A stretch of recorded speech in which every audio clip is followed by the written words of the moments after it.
এটা হয়তো বা আপনার ক্ষেত্রেও হয় যে আরেকজন যখন কথা বলে তার কথাগুলো আপনি বুঝেন, বাট সে যখন আপনাকে প্রশ্ন করে বা আপনার কথা বলার যখন পার্ট আসে, then you are being stop.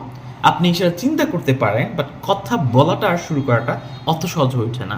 সেক্ষেত্রে একটা জিনিস, আবার বলছি, একটা জিনিসই এটা সমাধান দিতে পারে, সেটা হচ্ছে রিডিং আ লট, অনেক বেশি ইংরেজি পড়া।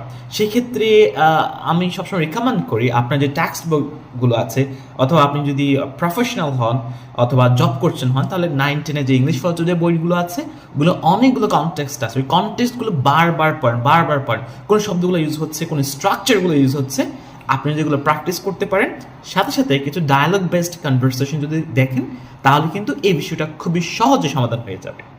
Just do it for 1 month, result আপনি নিজে নিজে পাবেন। So stay with English insight, পেজটা ফলো দিয়ে রাখবেন। আর যদি আপনি আমার ইউটিউব চ্যানেলে থাকেন, চ্যানেলটা সাবস্ক্রাইব করে পাশে থাকবেন।